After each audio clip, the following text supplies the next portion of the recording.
Hello, maita nokutarise chivhiti-vhiti chino sandoitwa Dr. Charlie Sbgz, the small business doctor. Satapfurira mberi regai ndikutondedzai kuti savana muzvinabhizinesi vemamicro small and medium enterprise masmes edu muzimbabwe ngatiitei bhizinesi redu tichirangarira nharaunda yedu, ndikureva masango edu, mvura dzedu, mhuka dzedu, makomo edu. Ngatizvichengetei nenzira yakanaka kuitira kuti vaya vanotiteera tigoita kanhaka yemusiyiranwa. Muchirungu ndo yavanoti entrepreneurship with sustainability. Saka ramba wakamira ipapo uone zvinoteera.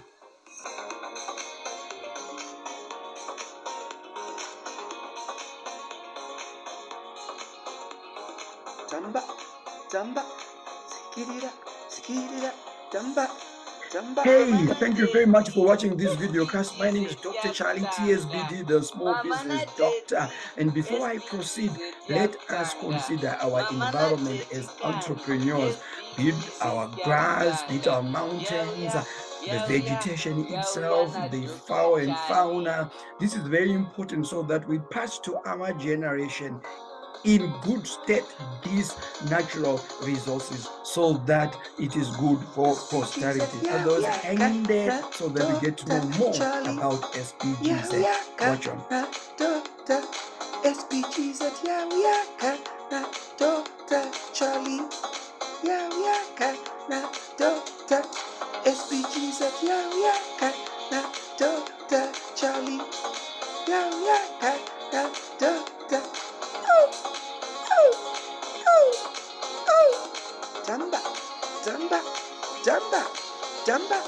Zikirira, zikirira, zikirira, zikirira. Yaka na Dr. Sbgz, yeah, yaka na Dr. Charlie. Yeah, yaka na Dr.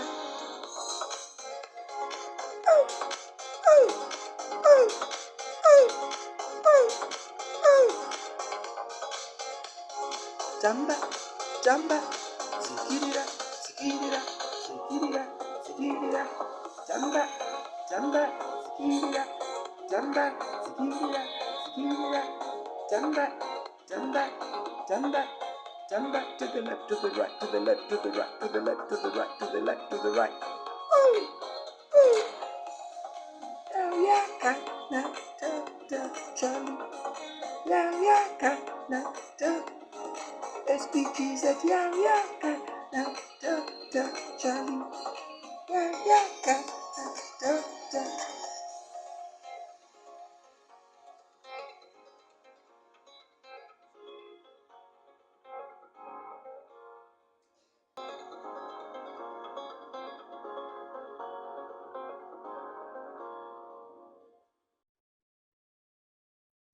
Indeed, Sbgz brought to you by Dr. Charlie. Honguka Sbgz, Yawiaka na Dr. Charlie.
Hello, makadi ko mhuri yeZimbabwe.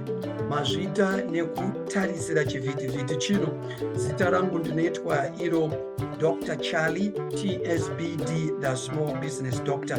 Rakazara ndichiitwa iro Dr. Charles Dawa. Ndini mukuru weku-Small Business Gateway Zimbabwe yatinoti iyo Sbgz. Se-Sbgz tiripo pakupa mazano uye pakudzidzisa vose vari mumabhizinisi atinotiwo maduku achiri kutanga, ari pakati nepakati uye ari kusimukira muchirungu, ma-SMEs. Ndakaita PhD yangu kuUnited Kingdom kubva muna 2016 dakara 2019 up to 2020 ndanga ndichiriko kuUK ndokuzodzoka kuno kumusha kuti tigobatsirana pamwe chete kuvaka nyika uye kuvaka ikonomi yedu.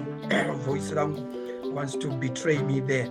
Anyway, ndichipfuurira mberi ndagadzira video iyi kuti tigobatsirana naani naani anoda kuti ange achikoveranawo pamwe chete neni zvidimbu zvandakadzidza. Handisi kuti ndichigadzira video ndiri kuti ndini ndinogona maningi aiwa, asi pane zvandakadzidza zvandiri kuti regai ndikoveranewo nevose vanonga vachida vari kuda kutanga kupinda mabhizinisi kana kuti vakatopinda nechekare. Regai ndisanangure ndichiti panyaya yezvemabhizinisi tinogona kupatsanura kuti zvive muzvikamu zviviri. Totarisa kuti ko iwewe chii chakambokusunda kuti upinde mubhizinisi. Kune vanotanga mabhizinisi nekuti vakamanikidzwa nemamiriro ezvinhu, muchirungu they are forced by situations. Vanhu ivavo mufundo yezvemabhizinisi ye-entrepreneurship tinovati ma-necessity entrepreneurs. Asi kune vaya vakapinda mubhizinisi nesarudzo yavo, chidaka chavo kana kuti mhado wavo, vamanyika vanoti mhado ashe. Saka mhado wavo kuti vange vari mubhizinisi, vakadaro ivavo tinovati ma-opportunity entrepreneurs. Saka muchazoona kuti vanhu ava vanosiyana, vakamanikidzwa vari kuti dai ndangowana kurarama, dai ndangowana kasadza kekudya nhasi ndirarame chete. Saka muchaona kuti zvaanoita mubhizinisi rake zvinosiyana nezviya zvinoitwa neari kuti ina handisi mubhizinisi kutsvaka kurarama, asi ndiri kuda kuti nditoisawo chidhina pamusoro pechimwe chidhina, tichivaka nekuvandudza nekukudza nyika yedu. Saka vanosiyana ma-necessity entrepreneurs nema-opportunity entrepreneurs. Regai ndingosiye nyaya iyoyo ndingoisiyire ipapapa kuitira kuti vhidhiyo yedu igova diki. Saka muchidimbu ndiri kuti tiine urongwa hwatinahwo hwakadzama hwokuti tikwanise kudzidzisa vana muzvina bhizinisi vedu vari kuda kutanga, vane mabhizinesi madiki ari pakati nepakati uye ari kusimukira, that is micro, small and medium enterprise. Zita rangu sezvandambotaura Dr. Charlie TSBD, the Small Business Doctor. Usakangano kuti tinya kuklika ka subscribe button kari pasi apo kuitira kuti urege kurasikirwa nemamwe mavideos andichange ndichizoramba ndichibika nekuparura nguva imwe naimwe uye tichitaura nerume rwani rwamai. Saka regai ndibva ndatopinda mukati macho kuitira kuti ndikuratidzei kuti ndezvipi zvatinonga tichikupurirai kuitira kuti iwe ugokwanisa kusarudza kuti ungade kuvakawo here ukama pamwe chete nesu kuno kuSbgz. Regai ndikukurirei ifambe tose.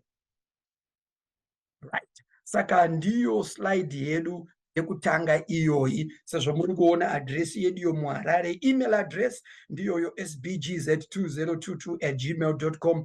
WhatsApp is +2637137029333. Sezvo ndataura zita rangu Dr. Charlie TSBD, the Small Business Doctor, uye ndine a PhD from Manchester Metropolitan University in the United Kingdom. Regai tifambire mberi chienda hedu akadaro.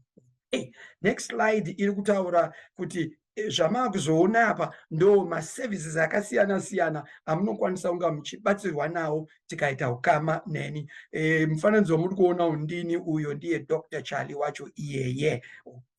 Slide yechipiri iyo iri kuti research services. Nemamwe manzwi seSbgz tinopa maservices atinoti etsvagurudzo research, tiri kureva business research, kuita bhizinisi kunoda yatinoti tsvagurudzo.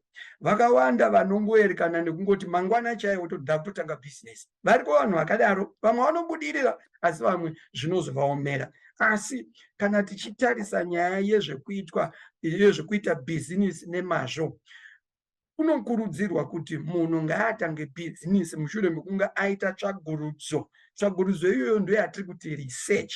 Unoda kuita tsvagurudzo yenharaunda yebhizinisi yatinoti macro environment. Handitika saka unoda kuita tsvagurudzo kuti unoda kumboita bhizinisi munyika ipi, munyika yacho ndezvipi zviri kuitika, zvinhu zvakambomira sei. Ndiri kungotsuna-tsuna kuita kuti vhidhiyo yedu ive diki. Saka muri kuona ndo zvatanyora panapa kuti isu tinokubatsira kuti tiite tsvagurudzo ine chekuita nezvebhizinisi, kuitira kuti zvinonga zvabuda mutsvagurudzo ndo zvatinozoshandisa kuti tigonyora gwaro riya rinobatsira kuti bhizinisi rako riende mberi. Gwaro ndo ratinoti business planning kana kuti strategic business planning. Saka tinokubatsirai kuita tsvagurudzo idzodzo. Chodai manga maane bhizinisi ragara riripo, panodiwa zvekare tsvagurudzo dzinoti ko makastomers angu ari kufarira here zvinhu zvatiri kuvaitira, ko makastomers angu vari kunyunyuta here, ko ndezvipi zvimwe zvavari kuda. Kune tsvagurudzo dzinodiwawo dzekuti uzive kuti ndapi mamwe makambani auri kukwikwidzana nawo. Handitika unoda tsvagurudzo iyoyo, muchirungu vanoiti competitor analysis. Saka tsvagurudzo idzodzo dzakakosha nokuti kuita bhizinisi zvinorevawo zvekare kuita mutsimba. Kuita chii? Mutsimba, zvitori zvibhaka chaizvo. Saka tinoita tsvagurudzo idzodzo. Ndichienderera mberi neyatinoti business advice, kupa mazano. Saka unokwanisa kuya kuSbgz kuti ubatsirwe nemazano. Vakawanda vamwe vanoti iwe uri kuda kundipa mazano, pandakatanga bhizinesi racho wanga uripo here, ndiwo wakandibatsira here? Ichokwadi kuti pamakatanga bhizinesi ndanga ndisipo uye handii ndakakubatsira here. Asi tsvagurudzo uyezve fundo zvinobuditsa pachena kuti vaya vanotsvaga mazano kubva kune vamwe vanobatsirika mumabhizinesi avo. Regai ndikuudzei ndichiti handiwe watanga bhizinesi pasi renyika, pasi rese rinokudai. Mabhizinesi akasovambwa kare nevakaavamba uye anongoramba achivambwa. Nesu tichafa, vamwe vachasara vachivamba mabhizinesi. Saka panovambiwa mabhizinesi, vanhu vanonyora nhoroondo dzavo uye zvaunosangana nazvo mukuita bhizinesi. Saka uchaona kuti rimwe dambudziko rauri kusangana naro handiwo wakatanga kusangana naro. Saka mhinduro itoriko kare kudambudziko rauri kusangana naro mubhizinesi.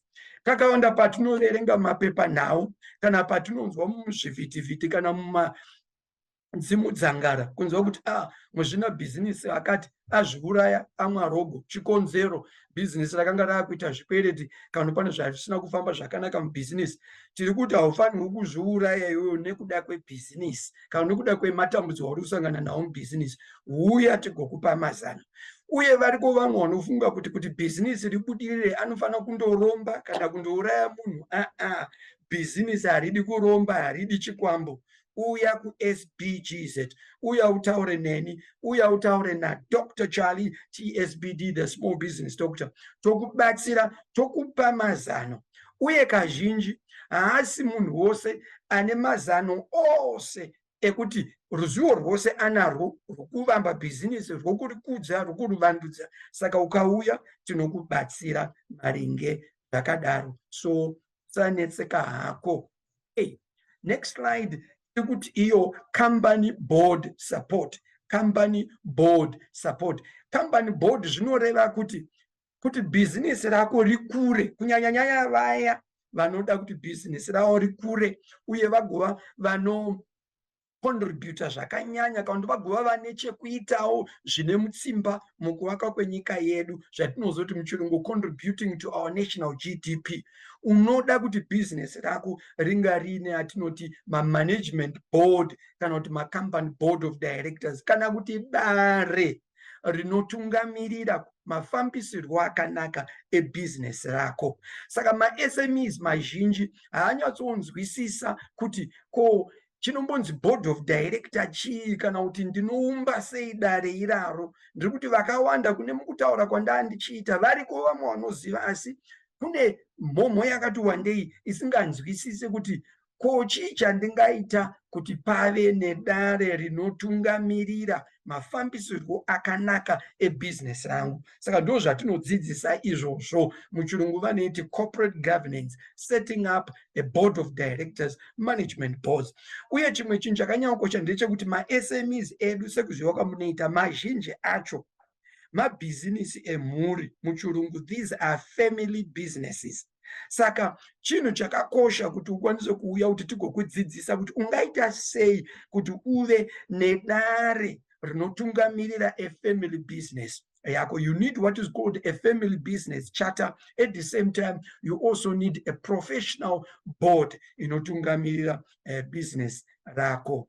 Regai ndifambe nekuda kwenguva yedu uye kuti vhidhiyo yedu ive diki. Business planning. Business rese rinoda kurongwa.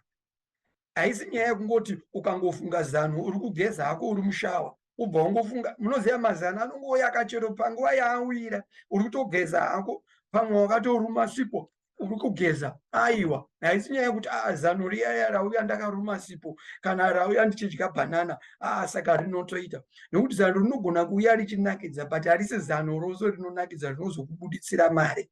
Saka uya kwatiri vana mazvikokota kuSbgz, kwauya kwandiri kuna Dr. Charlie TSBD, the small business doctor, tokubatsira kuitira kuti mazano aya agova mazano akatsigirwa nehunyanzva. Ndiyo inonzi business planning iyoyo. Iyo inosanganisa zvinhu zvakawanda, marketing planning, human resource planning, stakeholder planning, public relations planning, financial planning, risk management planning, sustainability planning, quality assurance planning, internationalization planning. Zvakawanda handingazvipedzi. Right. Uya kwatiri ndo zvatinonga tichikubatsira izvozvo.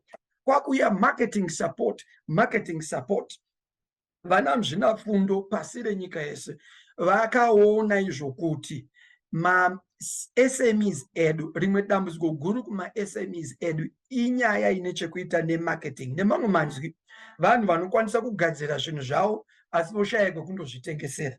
Saka dambudziko rinonga rapo nderekuti vanonga vaine zvinhu zvakawanda zviri kundoturikidzana, zvimwe zvonaiwa, zvimwe zvozobiwa, zvimwe zvotoparara zvakadaro, kureva kuti kurasikirwa nemari nekuti vagadzira zvinhu asi macustomers acho kana kuti kwekundotengesera kwacho ndokwavari kushaya.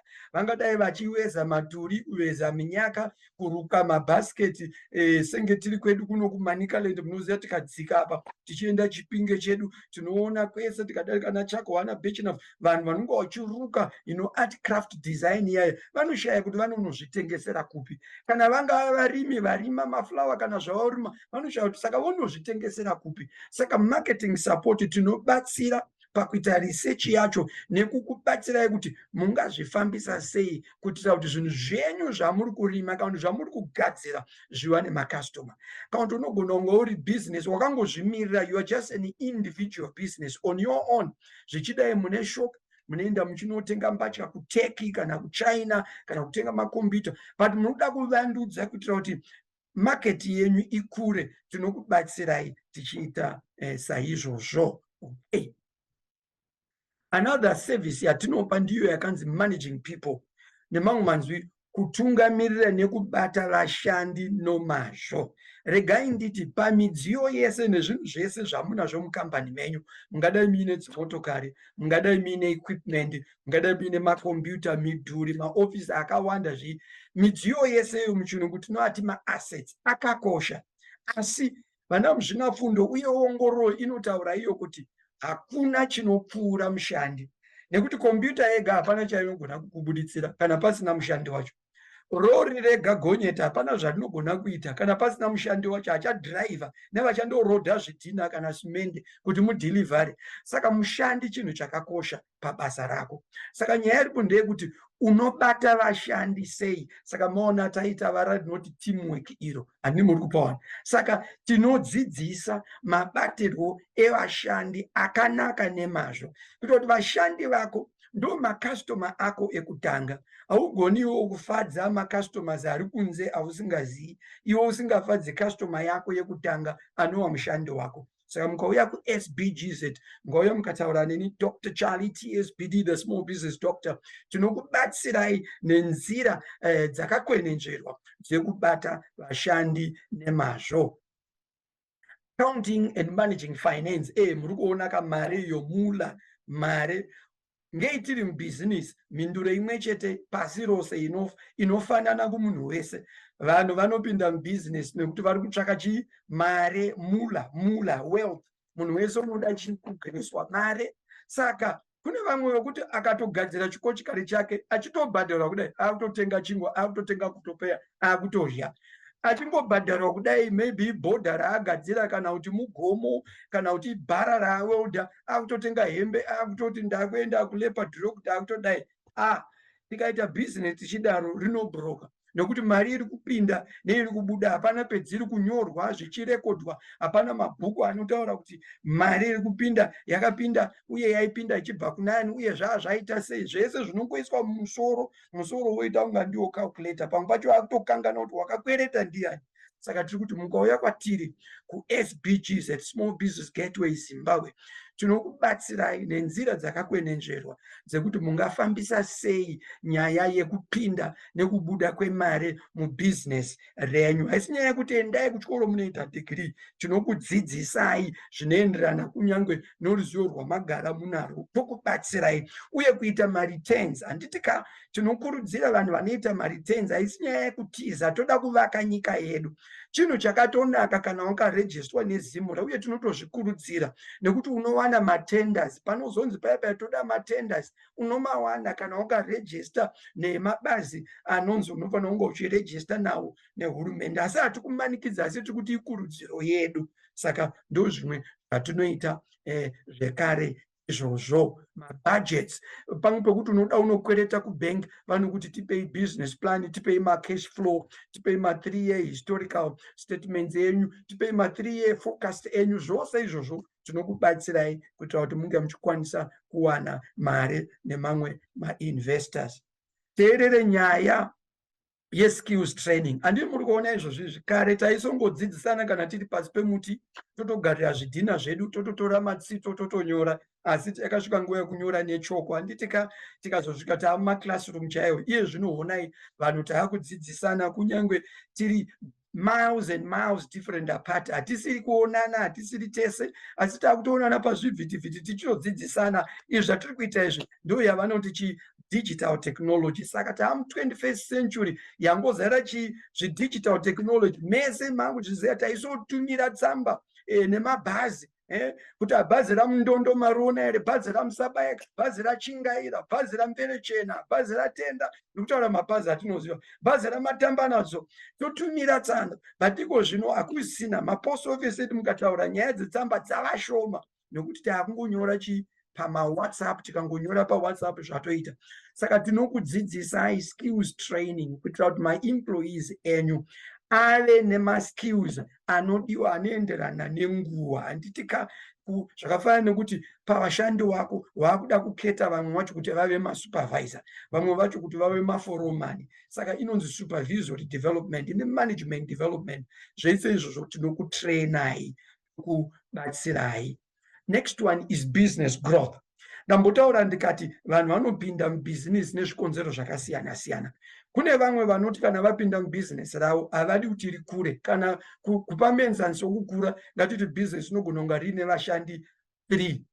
Iye haadi kuti vashandi vawande, nokuti vashandi vakaramba vachiwanda zviri kuratidza kuti business iri kukura. Anoti 3 wavo ndo vandoda, handidi kuti vaite 20, ndoti vaite 50. Umwe muenzaniso wokukura kuvhura mabranch. Haadi kuti ane branch wholesaler kuchipinge, wholesale pabechnaf, wholesale panyanyadzi, wholesale mamutare, wholesale kuhauna, wholesale marishapi, or wholesale bindura, or in the 10 province of our country. Iyo igrowth. Asi variko vamwe vana muzvina business, maSMEs, vanoda kukura, uye tinokurudzira kuti ngatikure. Ivai nepfungwa yekuti in our 10 provinces, dai zvaibvira mukwanise kuisawo chitoro chenyu kana branch renyu. Kana dziri dzopfungwa dzenyu dzokuti mungakura sei, mungakudza sei business renyu, uyai kuSmall Business Gateway Zimbabwe, Sbgz, motaura naDr. Charlie TSBD, the small business doctor. Tinokubatsirai mukure. And don't forget to click the subscriber button so that you don't miss any of my videos. Ngatipfuurire mberi. Chimwe chinhu apo chatinodzidzisa change management dzikutaura nyaya yeshanduko. Tiri kuti mafambisirwo ebhizinesi haafanani. Tinoti gore harizi pakaza rimwe. Zvinhu hazvirambi zvakadini zvakadaro, zvinoshanduka. Saka pamunoita bhizinesi renyu hazvirevi kuti nzira dzamakashandisa, mazano amaishandisa, pamakasooramba ndo anoramba achishanda. Zvinhu zvinoramba zvichishanduka. Ndambotaura ndikati kufambiswa kwebhizinesi mutsimba, ibhokiseni chairo. Mungadai musingazvioni maso enyama, asi ibhokiseni nekuti munotorwisana nemakombetitors, munonga muchitokwikwidzawo nevamwe vari mubhizinesi rimwe chete nemi. Chero dai asiri mubhizinesi rimwe chete newe, ari kukukwikwidza padhora rimwe chetero. Nekuti munhu anosenza anongotambira mari imwe cheteyo. Ngatiti munhu akapiwa salari yake, ngatiti isusu $200,000 zim-dollars. Haana zveimwe. Pa200,000 ipapo ndo panoda kubva yerendi yesipo, yechii, yekubhawa, yemagemu nekuita zvakasiyana siyana. Saka manidzi ose aya ari kukombita, ari kurwisirana kuti abate pamari ina baba ivavo kana kuti pamari ina mai ivavo. Saka change management inopinda pakuti unofanirwa kubuda nemazano matsva.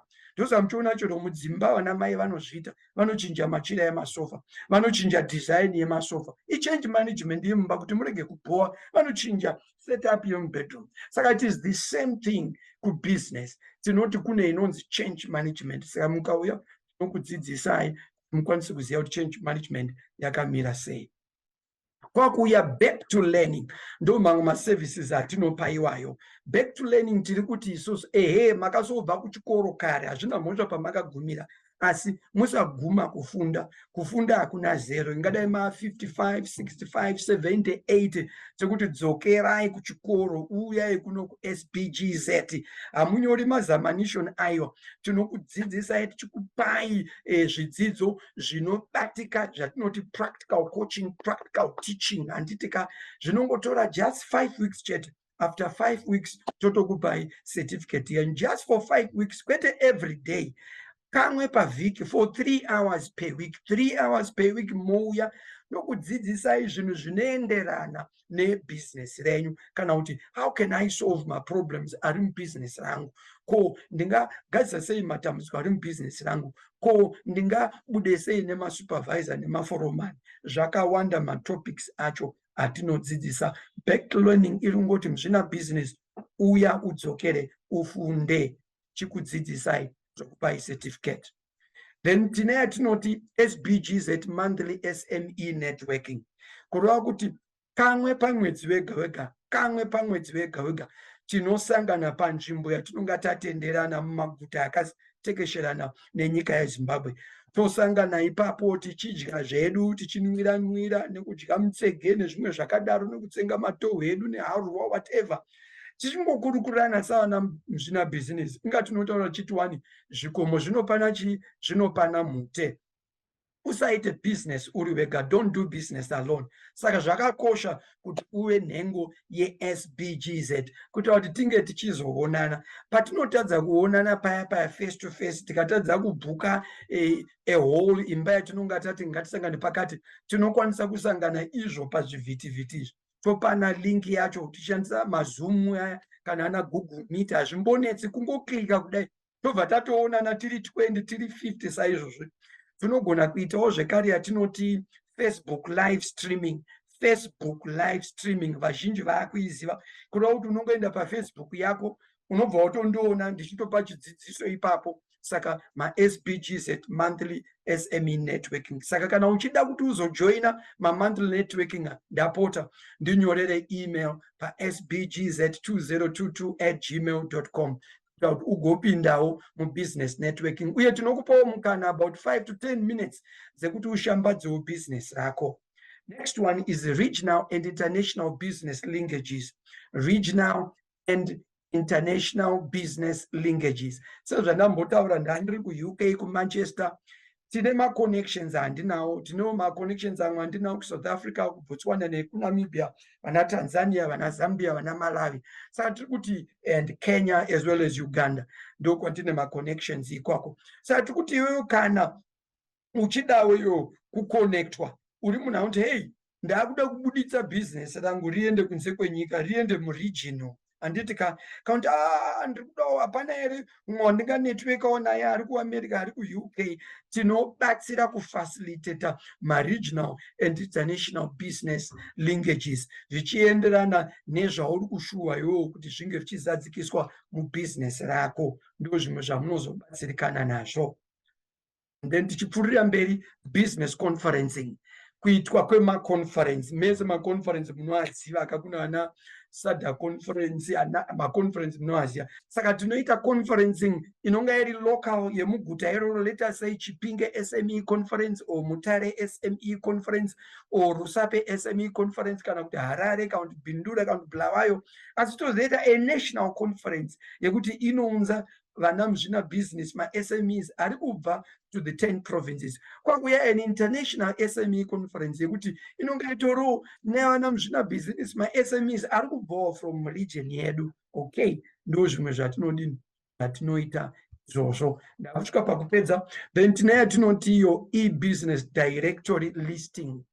E-business direct listing. Mese muchiri kuziva kuti tine yatinota matelephone directory, ekuti ukabata telephone directory unobva utoziva kuti ndobva ndatotsvaga phone number yandiri kuda kunditsvaga. Mazuva ano akushayikwa, hamene kuti achiri kweri. Saka tine yatinoti e-business directory listing is electronic.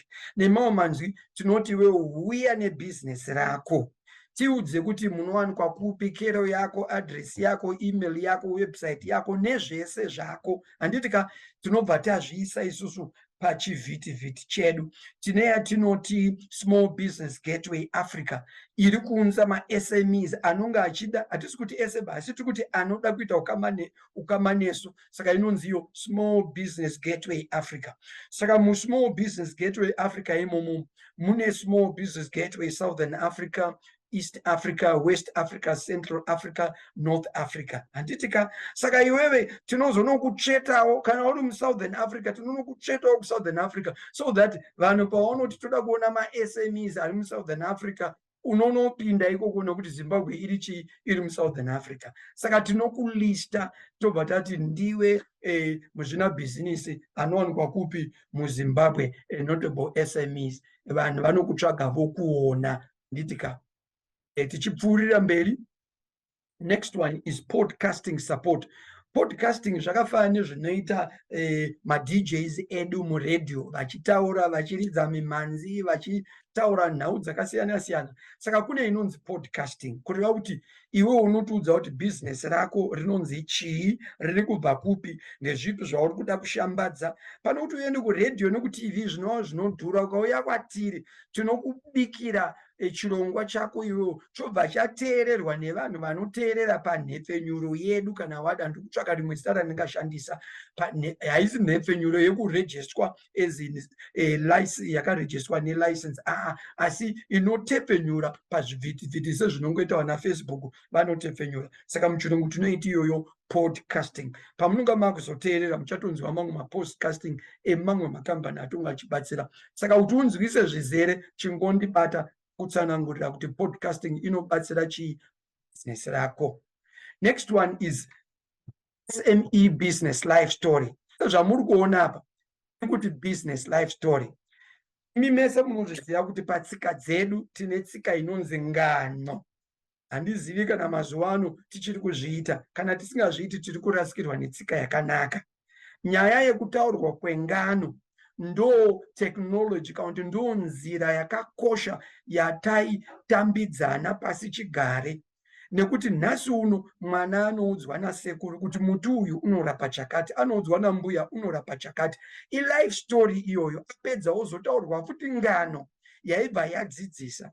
Saka tikuti iwewo pauri kufambisa bhizinesi rako, uri kuudza here nevana vevana vako uchenjeri neunyanzvi, uye paunosangana nematambudziko uri kuvaudza here kuti ndakasangana nedambudziko rakati asi ndakazoripedza nenzira yakati. Nekuti ukasavadzidzisa, ukasavaudza, paunonga usiripo vanotadza kuziva kuti kuteki kwacho kwaimboendiwa vaitenga kupi, vanotadza kuziva kuti zvinofamba sei. Ndosa muchiona mabhizinesi edu achizodonha nekuti hatina this succession planning yatinogona kuifambisa nomazvo tikaita nyaya yengano uye tikaita nyaya yekutaura nhoroondo yebhizinesi redu yatiri kuti business life story.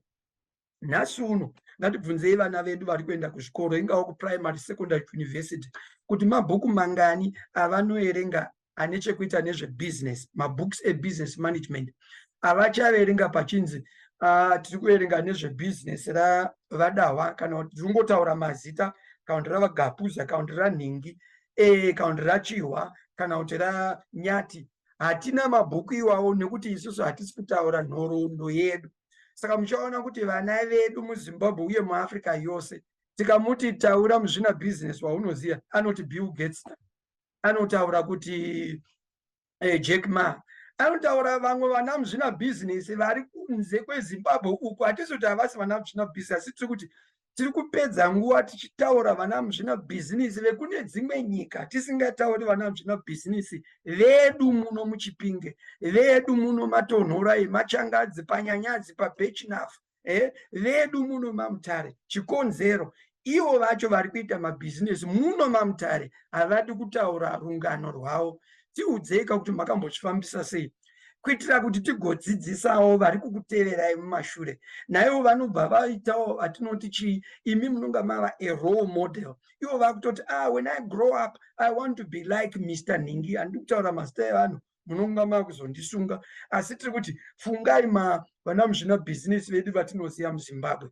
Vangani vana vedu vanokwanisa kuti when I grow up I want to be like Ningi, ndiri kumuerenga mubhuku, nekuti mabhuku acho haako. Saka tiri kuti uyai mugotaura neni, uyai mutaure naDr. Charlie, TSBD, the small business doctor. Tigadzire legacy yako, tinyore nhoroondo yako kuti wakabva kupi, uri kuenda kupi, nhoroondo yacho yoita sei, yobuda. Ndizvo zvimwe zvatinodini, zvatinoita izvozvo. Tichipfuurira mberi, social media training, izvi ndo zvatinodzidzisa zvekare, kuti unogona kushandisa sei Zoom, unogona kushandisa sei Google Meet, WhatsApp, MS Teams, vana Facebook, uchizvishandisa kuitira bhizinesi rako, vana Instagram, vana Snapchat, vana Twitter. Izvo zvandiri kutoita izvi, ndogona kukudzidzisa kuti unozvishandisawo sei iwewe kuti zvigokuitira zvakanaka mubhizinesi rako.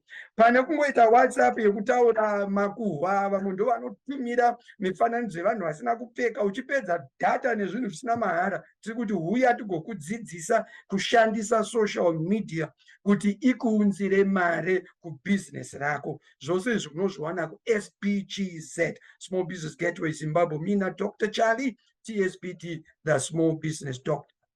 Then tine yatinoti business mentorship. Mentorship zvaankurera kurerwa. Handiti ka mentor zvasiyana nekuenda kuworkshop kana kusemina. Kare vamwe vaitaura izwire kuti he is my godfather. Kureva kuti haasi baba wangu nyakundibereka, asi ndiye murayiridzi wangu.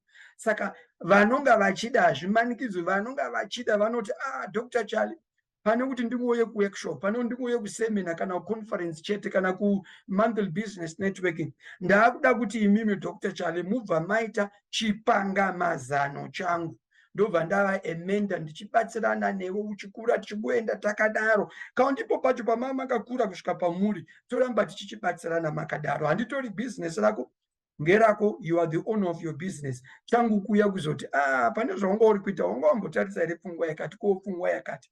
Ndiyo business mentorship iyoyo. Kuya family business management networking. Ndambotaura ndikati mabhizinesi mazhinji iwo maSMEs edu ndeemhuri.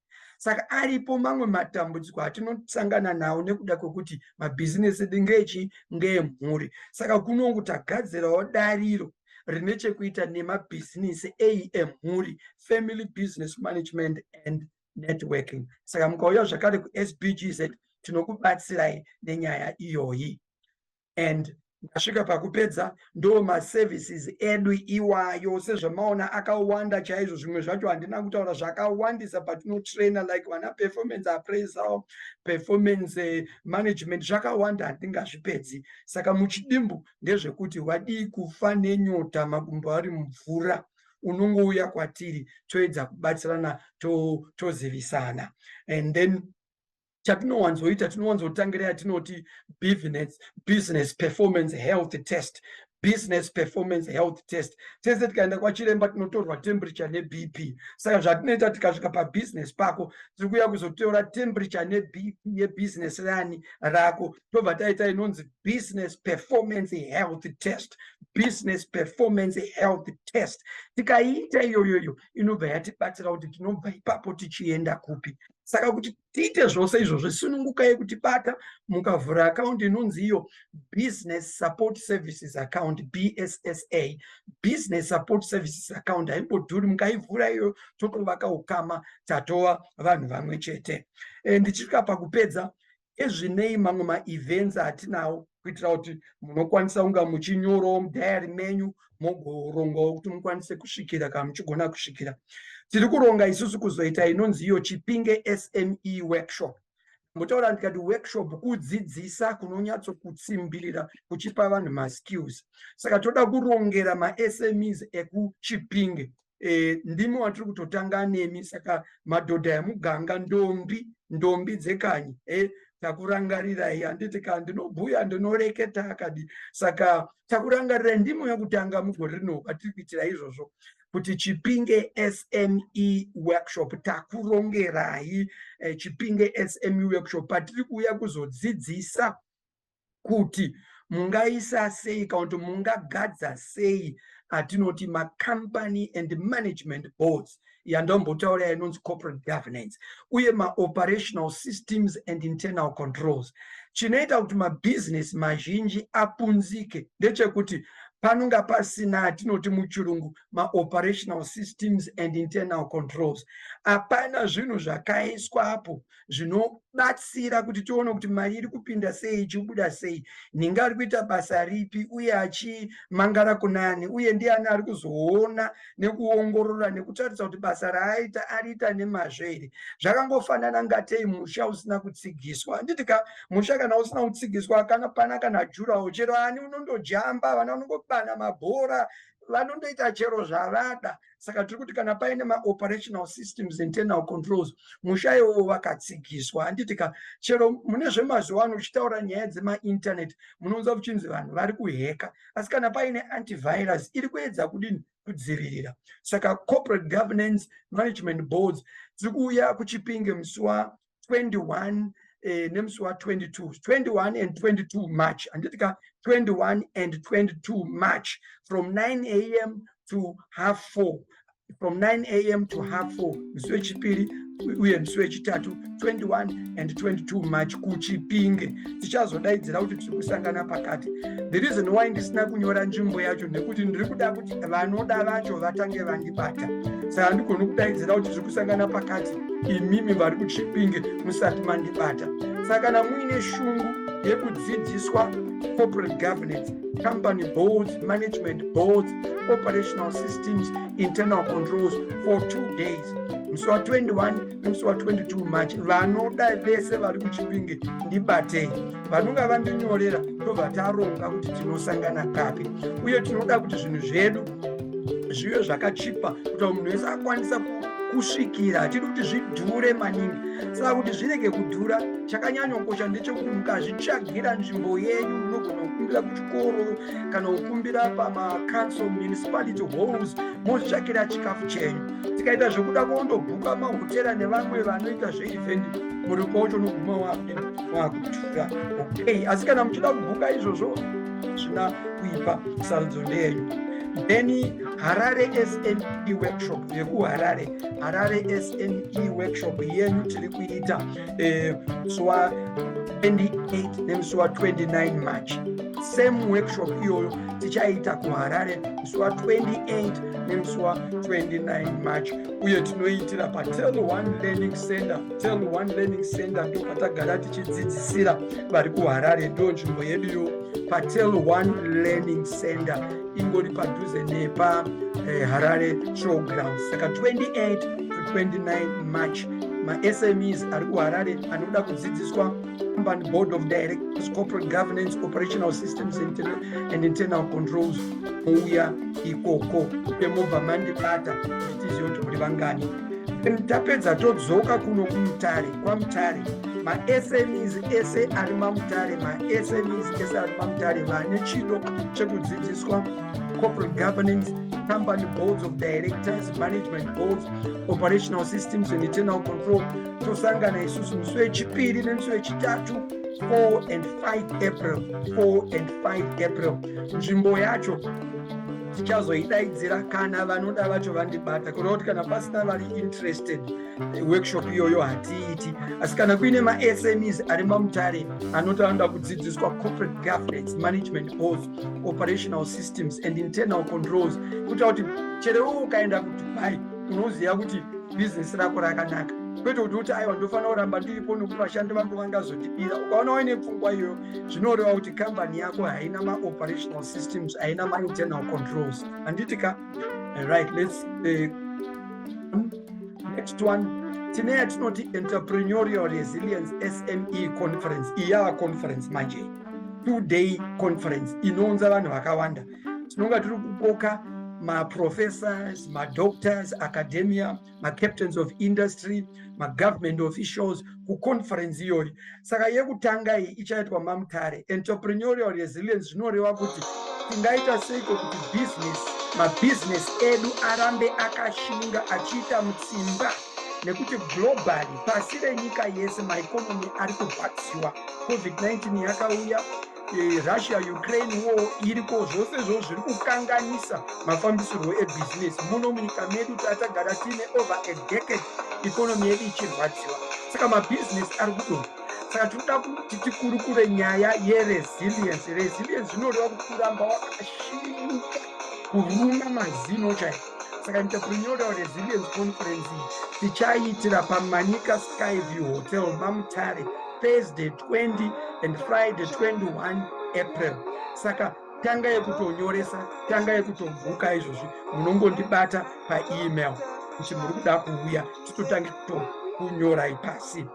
Then conference yechipiri imwe cheteyo taita kuHarare musi wa25 nemusi wa26 April 25 nemusi wa26 April. Tinoitira paDimark Lifestyle Center, ndo imwe nzvimbo yedu yatinoitira maconference iyoyo.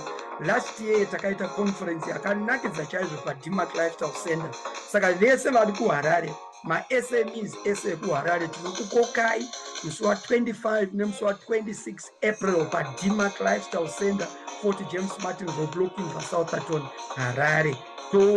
Ona nyaya imwe cheteyo ye-entrepreneurial resilience. Anditika sezvandambotaura ndati training is cheaper with your own venue and lunch. Saka ndiri kuti panapa hazvina mhosva kuti munobva kupi muZimbabwe in all our 10 provinces. Makasununguka kutinyorera paemail yedu kana paWhatsApp, tichakupai madetails enu kana muchida kuti tikudzidzisei. Tinogona kuuya ikoko motsvaga pekuti tisangane todzidzisana. Kana zvisingaiti kuti tiuye ikoko tinodzidzisana pazvivhitivhiti sezvatiri kuita. Nyaya iriko ndeyekuti imimi mune shungu here yekuda kudzidza, isusu shungu yekudzidzisa tinayo. Munongobata Dr. Charlie, Sbgz, the small business doctor, kudzidzisai. Thank you very much for watching and listening. Tinokutenda inokuteerera uye nekuona chivhitivhiti ichocho. Ndapota udzai shamwari dzenyu dzose, fambisai vhidhiyo iyoyo muchikoverana navamwe vose munogara kuna Dr. Charlie, Sbgz, the small business doctor, Sbgz auya kuti vagotidzidzisa. Handitika ngaindimire ipapo, details edu ndiwo iwaya. Regai ndibva ndaita kuti mundione zvakazara hezvo ndiri pano. Mazvita nekuteerera, zita rangu ndinoitwa Dr. Charlie Sbgz, the small business doctor. Vanoda kundinyorera, nyorai pa sbgz2022@gmail.com, sbgz2022@gmail.com. Kana kundibata paWhatsApp namba dzinotidzo +263 71370293 +263 71370293 3 tinoitwa Small Business Gateway Zimbabwe. Ndodayira kuti mandinzwa zvakanaka vose vanoshungurudza kuda kupinda mabhizinesi vakatopinda kare vachida kutanga madoko ari pakati nepakati neari kusimukira atinoti mamicro small and medium enterprises. Ngativakei nyika yedu tiite kuti Zimbabwe ive a middle income by the year 2030, leaving no one behind. Tese ngati mhanyirirei kuchionwa ichocho mazvita nekuteerera chiro zvakanaka mabhizinesi enyu. Bless you.